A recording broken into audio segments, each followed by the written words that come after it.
ইংরেজি নতুন বছরকে বরণ করতে প্রস্তুত বিশ্ব। ভৌগোলিক কারণে সবার আগে 2025 সালকে স্বাগত জানাতে এরই মধ্যে প্রস্তুত নিউজিল্যান্ড। দেশি বিদেশি পর্যটকে মুখরিত হয়ে উঠেছে শহরগুলো। বড় পরিসরে আয়োজন চলছে অস্ট্রেলিয়া ও যুক্তরাষ্ট্রে, বাদ যাচ্ছে না মধ্যপ্রাচ্যের আরব আমিরাত সহ এশিয়ার দেশগুলো।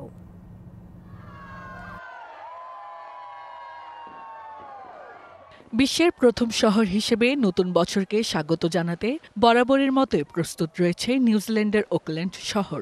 ঘড়ির কাঁটা রাত 12টা স্পর্শ করতেই প্রায় 1000 ফুট উচ্চতার স্কাই টাওয়ার থেকে আলোকছটার মধ্য দিয়ে নতুন বছরকে স্বাগত জানাবে নিউজিল্যান্ডবাসী। এরই মধ্যে এসব আয়োজন উপভোগ করতে সমাগম ঘটছে হাজারো মানুষের।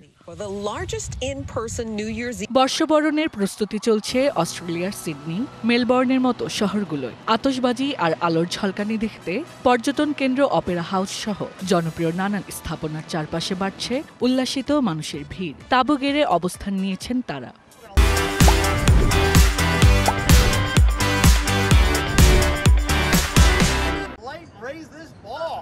এছাড়া ঐতিহ্য অনুযায়ী এবারও যুক্তরাষ্ট্রের নিউ ইয়র্কের টাইমস স্কোয়ারে কাউন্টডাউন ও বল ড্রপ অনুষ্ঠিত হতে যাচ্ছে।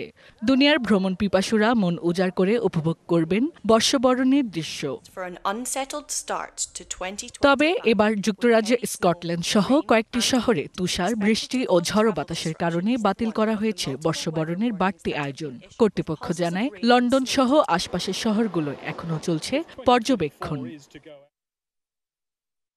বিশ্বের সবচেয়ে বড় নববর্ষ উদযাপনের প্রস্তুতি নিচ্ছে ব্রাজিলের রিও ডি জেনিরোর কোপাকাবানা সমুদ্র সৈকত। 20 লাখেরও বেশি মানুষের সমাগম ঘটবে বলে জানায় কর্তৃপক্ষ।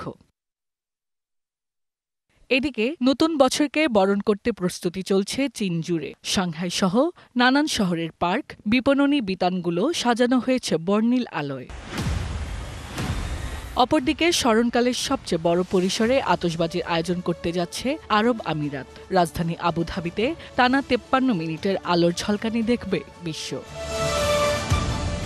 Hasna Akhtar, DBC news desk.